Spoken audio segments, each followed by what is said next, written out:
आज का मेरा टॉपिक है टूल बार पर। आज हम टूल बार में मज़ीद जो टूल हैं वो इसमें डिस्कस करेंगे। इससे पहले मैंने यहाँ पर जो टूल हैं वो डिस्कस किए हैं। आज स्टार्ट करेंगे रेक्टेंगल टूल बार के बारे में, और रेक्टेंगुलर टूल बार में जितने भी टूल हैं वो डिस्कस करेंगे। इससे पहले मैंने आपको यहाँ पर बताया कि यहाँ पर जैसे माउस लेकर आएंगे तो इसका नाम शो होगा रेक्टेंगल टूल बार। अब यहाँ पर इसकी जो शॉर्टकट कीज़ है यहाँ पर है। जैसे मैं लेकर आया रेक्टेंगल टूल में एम प्रेस करेंगे तो ये रेक्टेंगल आ जाएगा, और इसके साथ यहाँ पर प्रेस करेंगे माउस के साथ तो यहाँ पर इसमें एक रेक्टेंगल टूल है, राउंडेड रेक्टेंगल टूल है, एलिप्स टूल है, पॉलीगॉन टूल है, स्टार टूल है, फ्लेयर टूल है। इनको वन बाय वन हम यहाँ पे डिस्कस करेंगे और इनके बारे में सीखेंगे। जैसे कि मैं यहाँ पर क्लिक करता हूँ रेक्टेंगल टूल पे, तो रेक्टेंगल पे टूल क्लिक किया तो यहाँ से मैंने इसे ड्रैग किया। अब जैसे ही मैंने इसे माउस के साथ ड्रैग किया तो अब इसकी ये एक शेप बन गई जो कि रेक्टेंगल में है। अब एक तो तरीका ये है कि माउस के साथ जैसे ही मैंने इस पर क्लिक किया, क्लिक करने के बाद इसको ड्रैग कर दिया। दूसरा ये है कि अगर हम चाहते हैं कि इसकी शेप जो है वो बिल्कुल एक्यूरेट आए, तो हम इसको सेलेक्ट करने के बाद कीबोर्ड से शिफ्ट को प्रेस करेंगे तो अब ये देखें, अब यहाँ पर ये देखें कि ये वाली साइड जो है वो चेंज हो रही है। अगर हम चाहते हैं कि ये दोनों साइडों से जो है इसी तरह इसकी शेप जो है वो बड़ी हो, तो इसके साथ शिफ्ट को प्रेस करने के साथ साथ आल्ट को प्रेस करेंगे तो अब ये देखें कि ये मैं सेंटर में कर देता हूँ। इसे सेंटर में करने के बाद ये देखें कि इसको यहाँ से अगर पकड़ें तो तब भी इसकी शेप ख़राब नहीं होगी, और यहाँ से पकड़ें तो तब भी इसकी शेप ख़राब नहीं होगी, क्योंकि कीबोर्ड से शिफ्ट और आल्ट को पकड़ने से इसका जो साइज़ है बिल्कुल एक्यूरेट होता है और शेप की जो शेप है वो चेंज नहीं होती। उसके अलावा अगर मैं आपको यहाँ पर बताऊँ कि जैसे ही यहाँ पर लेकर आएंगे तो हमारे पास ये कलर्स जो हैं वो हमारे पास शो होते हैं, जैसे कि फिल में और स्ट्रोक में। अब यहाँ पर जो एरिया है ये फिल है, और जो यहाँ पे जो लाइन नज़र आ रही हैं ये हमारा स्ट्रोक है। अगर हम यहाँ पर फिल में कलर चेंज करेंगे, जो जो कलर आपको चाहिए आप यहाँ से सिलेक्ट कर सकते हैं। मैं एग्जांपल के तौर पर यहाँ पर ये कलर सिलेक्ट कर लेता हूँ।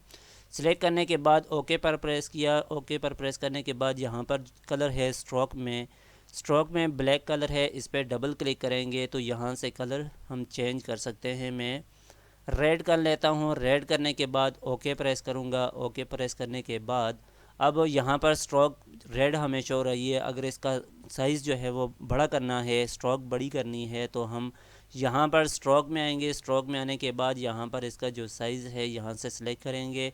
सिलेक्ट करने के बाद मैं 9 पे क्लिक कर देता हूँ तो ये देखें कितनी बड़ी है।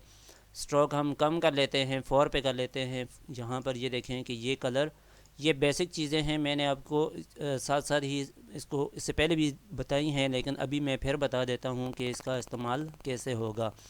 तो इससे ये है कि आपको फ़ायदा होगा कि आपने अगर यहाँ से रेक्टेंगल ड्रा किया, अगर उसमें कलर करना चाहते हैं उसके फिल में, तो उसको कलर सेलेक्ट कर सकते हैं। अगर फिल में कलर नहीं चाहिए तो यहाँ से नन करेंगे तो ये कलर ख़त्म हो जाएगा। अब एक और चीज़ यहाँ पर ये है कि अब ये रेक्टेंगल बना दिया। अब यहाँ पर इसको मैं डिलीट कर लेता हूँ। डिलीट करने के बाद दोबारा से मैं रेक्टेंगल पर आया और इस पर क्लिक कर लेता हूँ। इनको बाहर निकाल लेते हैं। बाहर निकालने के बाद यहाँ पर मैंने रेक्टेंगल पर क्लिक किया और आर्ट बोर्ड में आकर माउस के साथ लेफ़्ट की से लेफ़्ट साइड से डबल क्लिक करेंगे। डबल क्लिक करेंगे तो यहाँ पर रेक्टेंगल का जो साइज़ है हमें वो पूछ रहा है कि इसकी विड्थ कितनी होनी चाहिए और हाइट कितनी होनी चाहिए। अगर यहाँ से हम चेंज करना चाहते हैं तो यहाँ से चेंज कर सकते हैं। जैसे कि यहाँ पर बाय डिफ़ॉल्ट विड्थ इसकी है 3.0465 इंचज़ में है, और यहाँ पर भी हाइट भी इसी की सेम है। तो हम ओके प्रेस करेंगे तो ये देखें कि एक रेक्टेंगल ड्रा हो गया जो कि इसके साइज़ के मुताबिक है। आपने उस साइज़ के मुताबिक ड्रा करना है जो जितना आपको साइज़ चाहिए होगा। फिर मैं इसे डिलीट कर लेता हूँ। डिलीट करने के बाद दोबारा रेक्टेंगल पर आऊँगा। रेक्टेंगल पर आने के बाद डबल क्लिक करूँगा। यहाँ पर ये देखें कि constant with and height proportion है। अगर यहाँ से जैसे ये ऊपर से क्रॉस का निशान है तो मैं इसको ख़त्म कर देता हूँ और ये यहाँ से अगर कोई साइज़ में इसका चेंज करता हूँ 3x3 कर लेता हूँ। ठीक है, अब मैंने यहाँ पे 3 लिखा, जैसे मैं 4 करूँगा तो यहाँ पर भी चेंज हो गया। अब यहाँ पे अगर इसको ऑफ़ कर देते हैं, यहाँ से मैं 5 करता हूँ तो यहाँ पर चेंज नहीं होगा। ठीक है, इसको ऑन करने से जैसे ही इस पर 5 किया और नीचे भी 5 हो जाएगा। और इसी तरह अगर यहाँ पर इसको बंद ऑफ़ करेंगे तो यहाँ पर चेंज करेंगे। अब मैं 6x3 का कर लेता हूँ और यहाँ से ड्रा करता हूँ। ये देखें, अब ऐसे अब आप अपनी मर्ज़ी से ड्रा कर सकते हैं। आपने विजिटिंग कार्ड बनाना है, कोई इस तरह के लेटर हेड बनाना है, जो भी है उसका साइज़ रखना है तो आप इस तरह रख सकते हैं। कोई भी ब्रोचर है, कोई बुक आपने डिज़ाइन करनी है, या कोई भी जो चीज़ है आपने, कोई बैनर हैं, कोई लोगो है, कोई भी है, आपने अगर उसको डिज़ाइन करना है, ड्रा करना है, इसकी शेप वगैरह, तो इस तरह कर सकते हैं। तो इसके अलावा यहाँ पर है इसके साथ राउंडेड रेक्टेंगल टूल है, इस पर क्लिक करेंगे और यहाँ पर ये इसकी शेप यहाँ से ड्रॉ करेंगे। ड्रॉ करने के बाद अब यहाँ पर ये देखें कि मैंने इसका फिल जो है वो नन किया हुआ है और स्ट्रोक में रेड कलर है। हम यहाँ से कलर पे डबल क्लिक करेंगे माउस के साथ और यहाँ से कलर भी हम चेंज कर सकते हैं। मैं इसका यहाँ पर ये कलर रख देता हूँ। रखने के बाद ओके प्रेस किया तो इसके में कलर चेंज हो गया। उसके अलावा यहाँ पर ये देखें कि जैसे कि मैंने यहाँ से एक चीज़ आपको बताना, यहाँ पर मैंने इसको रेक्टेंगल ड्रा किया। ड्रा करने के बाद अब यहाँ पर देखें, इसके अंदर ये जो सर्कल हैं इसको मैंने यहाँ से सेलेक्ट किया तो ये देखें कि ये राउंडेड शेप इसकी बन गई। अब दोबारा से अगर इसको यहाँ से ऐसे क्लिक करें तो यहाँ से इसकी ये बिल्कुल रेक्टेंगल फिर दोबारा से बन गया। इसे मैं डिलीट कर लेता हूँ। यहाँ पर आऊँगा, आने के बाद और यहाँ पर इस पे इसको जैसे ही ड्रैग किया तो इसको भी राउंड बन गया। अब यहाँ से अगर इसको बाहर की तरफ करेंगे तो ये देखें रेक्टेंगल की शेप बन गई। ठीक है, इस तरह आप इनको बना सकते हैं अपने डिज़ाइन के रिलेटेड। अगर कोई रिबन वगैरह बनाने हैं, ठीक है, इस तरह आप बना सकते हैं। कोई बटन वगैरह बनाना है तो इस तरह बना सकते हैं। इसमें कलर आप फिल कर सकते हैं। इसमें कलर में येलो ही फिल कर लेता हूँ। येलो फिल किया, ओके प्रेस कर दिया। अब यहाँ पर ये देखें कि ये इसकी शेप बन गई। अगर इसकी डुप्लिकेट कॉपी बनानी है तो आल्ट को प्रेस करेंगे तो इसकी एक तो तरीका ये है कि कीबोर्ड से आल्ट को प्रेस करेंगे तो इसकी एक डुप्लिकेट कॉपी बन जाएगी। दूसरा तरीका ये है कि यहाँ पर एडिट में आएंगे, एडिट में आने के बाद कॉपी पर प्रेस करेंगे, कॉपी के बाद फिर दोबारा एडिट में आएंगे और पेस्ट पे क्लिक करेंगे तो इसकी एक कॉपी बन गई। अब हम ये चाहते हैं कि अगर इसी के ऊपर जो है वो कॉपी बने तो इसको डिलीट कर लेते हैं। डिलीट करने के बाद इसको सेलेक्ट करेंगे। सेलेक्ट करने के बाद कीबोर्ड से कंट्रोल को प्रेस करेंगे, साथ सी को प्रेस करेंगे तो इसकी कॉपी हो जाएगी। और कंट्रोल को दोबारा प्रेस करेंगे, एफ़ को प्रेस करेंगे तो इसकी कॉपी बनेगी, इसी के ऊपर पेस्ट होगी। अब ये इसके ऊपर कॉपी बन गई है। ठीक है, तो अब एग्जैक्ट इसके ऊपर बनी है तो आपने कंट्रोल सी करके कंट्रोल एफ़ करना है तो एग्जैक्ट इसके ऊपर कॉपी बन जाएगी। मैं इन दोनों को डिलीट कर लेता हूँ। डिलीट करने के बाद दोबारा से राउंडेड रेक्टेंगल टूल पर क्लिक करूँगा। क्लिक करने के बाद यहाँ पर डबल क्लिक करते हैं तो इसी तरह हमारे पास अब इसमें, और अब ये देखें कि रेक्टेंगल टूल में क्या डिफरेंस है। यहाँ पर सिर्फ विड्थ और हाइट है और राउंडेड रेक्टेंगल में ये है कि यहाँ पर कॉर्नर रेडियस भी यहाँ पर शो हो रहा है कि इसके जो कॉर्नर हैं वो कितने राउंड करने हैं। तो यहाँ से अगर विड्थ चेंज की और मैं यहाँ से कॉर्नर जो है वो चेंज कर देता हूँ, यहाँ पर कर लेता हूँ 5 पे। 5 पे करने के बाद ओके प्रेस करेंगे। ये देखें कि कितने इसके जो है वो चेंज हो गए। अब यहाँ पर ये देखें कि इसको मैं ड्रा करता हूँ ये। ठीक है, और इस तरह आपने जितने आपको इसके जो कॉर्नर हैं राउंड करने हैं वो आपने करने हैं। ठीक है, तो इसको मैं इन दोनों को डिलीट कर लेता हूँ। डिलीट करने के बाद फिर दोबारा क्लिक किया और यहाँ पर ये देखें 5 है तो यहाँ से फिर 0.17 पे क्लिक किया और ओके प्रेस कर दिया। अब ये देखें इसके कॉर्नर पहले मैंने चेंज करके आपको बताया कि कितने राउंड हुए। अभी जो बाय डिफ़ॉल्ट हैं 0.17, तो इतने इसके जो कॉर्नर हैं वो राउंड हो गए। उसके बाद इसे भी डिलीट कर लेते हैं। डिलीट करने के बाद यहाँ पे एलिप्स टूल है, एलिप्स टूल पे क्लिक करते हैं, एलिप्स को ड्रा कर लेते हैं, शिफ्ट कीबोर्ड से शिफ्ट और आल्ट को प्रेस करेंगे तो ये देखें कि बिल्कुल एग्जैक्ट जो है एलिप्स है यहाँ पे ड्रा होगी। अब यहाँ से अगर आपको बताऊं कि अगर इसका स्ट्रोक को नन करना है तो स्ट्रोक को ऊपर लेकर आएंगे और यहाँ पे नन पे क्लिक करेंगे तो स्ट्रोक इसका ख़त्म हो जाएगा। अब यहाँ पर ये देखें कि ये एक हमारे पास लिप्स बन गई। अब यहाँ से हम इसे छोटा या बड़ा करना चाहें तो कर सकते हैं, ठीक है। इसे भी मैं डिलीट कर लेता हूँ। डिलीट करने के बाद दोबारा लिप्स पे आऊँगा। लिप्स पे आने के बाद यहाँ पर डबल क्लिक करना है और यहाँ से विड्थ और हाइट आपने सेलेक्ट कर लेनी है। मैं इस पर भी ओके प्रेस कर देता हूँ, ठीक है। तो उसके बाद यहाँ से इसके साथ है पॉलीगॉन टूल। पॉलीगॉन को सिलेक्ट करेंगे तो ये देखें कि इसकी पॉलीगॉन की कितनी साइड्स हैं, 6 साइड्स हैं। 6 साइड्स क्या हैं, 2 यहाँ पे हैं, 2 यहाँ पे हैं और 2 यहाँ पे हैं, 2 4 6। तो अब यहाँ पर इसको रोटेट अगर करना चाहें तो कर सकते हैं। दूसरा एक तरीका मैं यहाँ पे आपको बता देता हूँ कि यहाँ पर जैसे माउस लेकर आएंगे और इसकी जो है ये बन गई रोटेट वाली साइड। अब यहाँ से इसको रोटेट करेंगे तो ये यहाँ से स्ट्रेट होगी। अब एक तरीका ये है कि इस तरह आप इसको रोटेट करना चाहें तो रोटेट कर सकते हैं। दूसरा ये है कि इसको मैंने डिलीट कर दिया। डिलीट करने के बाद पॉलीगॉन को सिलेक्ट करेंगे और कीबोर्ड से शिफ्ट को प्रेस करेंगे तो देखें अब रोटेट करने की ज़रूरत ही नहीं है, बिल्कुल एग्जैक्ट जो है यहाँ पर ये शेप ड्रा हो गई है। तो इसीलिए आपने कोई भी टूल सेलेक्ट करना है, कोई भी चीज़ अगर उठानी है, उसको लेफ़्ट राइट टॉप बॉटम अगर मूव करनी है, उसको ड्रा करना है तो शिफ्ट को प्रेस करें ताकि आपका जो साइज़ है वो बिल्कुल एग्जैक्ट हो, उसमें कोई चेंजेस वगैरह ना हो, ठीक है। इसको मैं सेलेक्ट करने के बाद इसे डिलीट कर लेता हूँ। डिलीट करने के बाद इस पर पॉलीगॉन पे दोबारा क्लिक करूँगा। क्लिक करने के बाद यहाँ पर डबल क्लिक करूँगा। अब यहाँ पर इसकी कितनी साइड्स हैं मैंने यहाँ पे आपको गिन के बताई हैं कि अब यहाँ पर फिर दोबारा करके बता देता हूँ। यहाँ पर क्लिक किया, क्लिक करने के बाद यहाँ पर देखें कि इसकी 6 साइड्स हमें शो हो रही हैं।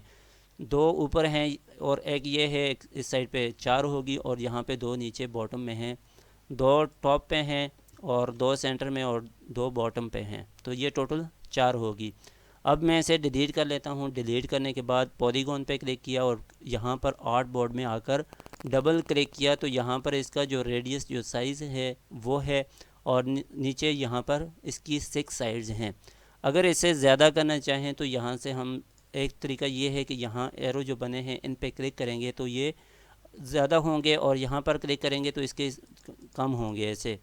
और मैं यहाँ से भी चेंज कर सकता हूँ और मैनुअली भी कर सकता हूँ। यहाँ से अगर 20 करें तो ओके प्रेस करें तो अब ये देखें कि ये 20 इतने आगे। दोबारा मैं डबल क्लिक कर लेता हूँ, यहाँ पे 15 कर लेते हैं, ओके प्रेस करेंगे, ये देखें। और इसके बाद यहाँ पे 5 कर लेते हैं तो ये देखें। अगर हम यहाँ पे 3 कर लेते हैं तो ऐसे शेप इस तरह बन जाएंगी। तो आपने इनको यहाँ से सिलेक्ट करके बना लेनी है। दोबारा मैं क्लिक कर लेता हूँ और यहाँ से 6 साइड जो हैं बाय डिफ़ॉल्ट हम उसी को सिलेक्ट करने के बाद ओके प्रेस किया तो ये 6 साइड इसकी पॉलीगॉन आ गया। उसके बाद मैंने इसे डिलीट कर दिया। यहाँ पे है स्टार टूल है, स्टार टूल पे क्लिक किया और यहाँ से कीबोर्ड से शिफ्ट को प्रेस किया, आल्ट को प्रेस किया तो अब ये देखें कि स्टार जो है वो एग्जैक्ट जो है वो आ गया, ड्रा हो गया। अब यहाँ पे ये देखें कि जैसे मैंने अगर बाय डिफ़ॉल्ट जो है इस तरह मैंने सेलेक्ट किया और यहाँ पर इसमें और इसमें देखें कितना डिफरेंस है।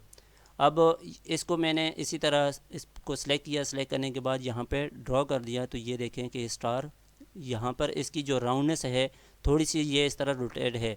अब शिफ्ट को प्रेस करके यहाँ इसको ड्रैग किया है तो इसमें और इसमें कितना डिफरेंस है। तो आपने इस तरह स्टेरिक वगैरह अगर बनाने हो तो इस तरह बना सकते हैं। उस पे के बाद दोबारा स्टेरिक पे क्लिक करेंगे। स्टेरिक पे क्लिक करने के बाद यहाँ पर डबल क्लिक करेंगे तो ये देखें रेडियस इसका यहाँ पर हो गया और रेडियस 2 यहाँ पर है और जो पॉइंट्स हैं इसके 5 पॉइंट्स हैं।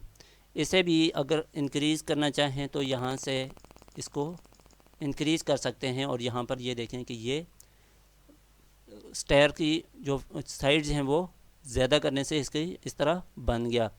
अब इस तरह फिर दोबारा हम क्लिक करेंगे। क्लिक करने के बाद अगर इसके पॉइंट्स मज़ीद बढ़ाने हैं तो यहाँ से हम कम या ज़्यादा कर सकते हैं। जैसे मैं 10 पे कर लेता हूँ, 10 पे करने के बाद ओके प्रेस करें तो ये देखें, ठीक है। तो इस तरह आपने अपनी डिज़ाइन जो शेप्स हैं इनको यूज़ करके डिज़ाइन अच्छे से अच्छा बनाने हैं। कोई बैनर बनाने हैं, कोई अगर रेक्टेंगल बनाना है, कोई रिबन वगैरह बनाने हैं, या कोई जो इसके बॉर्डर्स वगैरह बनाने हैं, तो इनको यूज़ करके आप अच्छे से अच्छा बना सकते हैं। अगर मैं आपको एक सिंपल ही बता देता हूँ, जैसे कि यहाँ पे एक रेक्टेंगल टूल ही है। रेक्टेंगल पहले मैं स्टेरिक के ऊपर दोबारा क्लिक कर लेता हूँ और इसका जो डिफ़ॉल्ट है इसे हम सेलेक्ट कर लेते हैं। ये देखें, ये आ गया। इसे मैं कैंसिल कर लेता हूँ। यहाँ पर ये रेक्टेंगल है। अब रेक्टेंगल को यहाँ से अगर हम यहाँ ड्रा करें, ड्रा करने के बाद इसमें कलर सेलेक्ट कर लेते हैं, कोई भी कलर हम सेलेक्ट कर लेते हैं और यहाँ से मैं इसको डार्क रेड कर लेता हूँ। डार्क रेड करने के बाद इसको थोड़ा मैंने इस तरह ड्रैग किया। ड्रैग करने के बाद अब एक और मैं यहाँ से रेक्टेंगल ले लेता हूँ। रेक्टेंगल लेने के बाद इसे सिलेक्ट कर लेता हूँ। इसको सिलेक्ट किया। सिलेक्ट करने के बाद इसमें लाइट रेड सिलेक्ट करने के बाद इस पर क्लिक किया और दोबारा से रेक्टेंगल पर क्लिक किया। रेक्टेंगल पर क्लिक करने के बाद एक यहाँ पर एक रेक्टेंगल बना लेते हैं। रेक्टेंगल को सिलेक्ट करने के बाद दोबारा से मैं यहाँ पर आया और इसको एग्जैक्ट इस लाइन के साथ करना है। उसके बाद इसको थोड़ा सा इसकी जो है वो विड्थ हाइट इसकी ज़्यादा कर लेंगे। ज़्यादा करने के बाद थोड़ी और ज़्यादा कर लेते हैं और यहाँ पर हम एक छोटा सा घर बनाएंगे। तो यहाँ पर पेन टूल में आऊँगा। पेन में आने के बाद ऐड एंकर पॉइंट पे क्लिक करना है। यहाँ पर एक पॉइंट सेलेक्ट कर लेते हैं और एक यहाँ पर सेलेक्ट कर देते हैं। अब इसको थोड़ा सा ना इस तरह क्रॉस में करना है। क्रॉस में करने के लिए यहाँ पे डायरेक्ट सिलेक्शन टूल पे क्लिक करेंगे। सिलेक्शन पे क्लिक करने के बाद यहाँ से डिलीट एंकर पॉइंट टूल पे इसको सिलेक्ट किया और सिलेक्ट करने के बाद इस पर क्लिक करेंगे तो ये इस तरह शेप आ गई। अब उसके बाद यहाँ पे इसको थोड़ा सा नीचे की तरफ कर लेते हैं। करने के बाद यहाँ पर एक और ड्रा कर लेते हैं। अब इन छोटी छोटी शेप से ही आप अच्छे से अच्छा डिज़ाइन बना सकते हैं। अगर आपको बेसिक चीज़ें ये समझ आ गई तो आप बड़े से बड़ा डिज़ाइन और प्रोफेशनल डिज़ाइन बना सकते हैं। तो आपके के लिए ये बेसिक चीज़ें समझना बेहद ज़रूरी है। ये बेसिक चीज़ें जितनी प्रैक्टिस करेंगे इसको उतना ही सीखेंगे। तो अब ये चीज़ बना दी। उसके बाद यहाँ पर एक और मैं ड्रा कर लेता हूँ ऐसे, ठीक है, और इसकी थोड़ा सा ऐसे। अब यहाँ पर मज़ीद थोड़े बॉक्स जो है वो ड्रा कर लेते हैं। ड्रा करने के बाद मैं इसे कॉपी कर लेता हूँ। कॉपी करने के बाद शिफ्ट और आल्ट को प्रेस किया, इसकी एक कॉपी बन गई और शिफ्ट के साथ इसको नीचे की तरफ ड्रैग कर लेते हैं, ये ठीक है। ड्रैग करने के बाद इनकी जो स्ट्रोक है वो मैं ब्लैक कर लेता हूँ।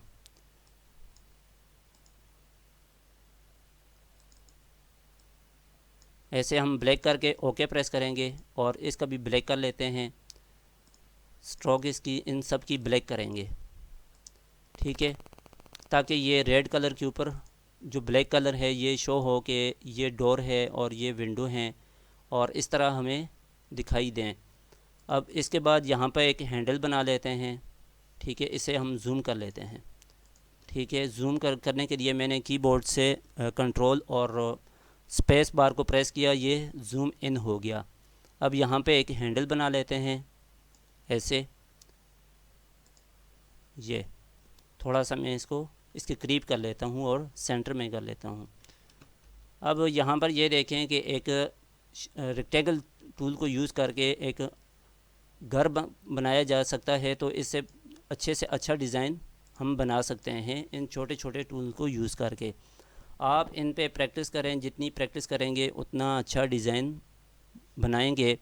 तो उसके बाद हम इसे डिलीट कर लेते हैं, ठीक है। डिलीट करने के बाद इसमें एक आगे टूल है फ्लेयर टूल। तो इस फ्लेयर टूल को हम नेक्स्ट वीडियो में डिस्कस करते हैं, क्योंकि यहाँ पर जितनी हम इन चीज़ों को एक्सप्लेन करेंगे इस पर वन बाय वन हम इसको करेंगे तो फिर ये इस पर टाइम बहुत ज़्यादा लगेगा।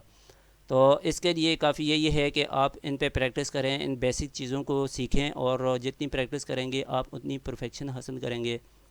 और हम नेक्स्ट क्लास में जाकर इसे अगला जो टूल है, फ्लैट टूल है, इसको डिस्कस करेंगे। आज के लिए इतना ही काफ़ी है, मिलते हैं नेक्स्ट वीडियो।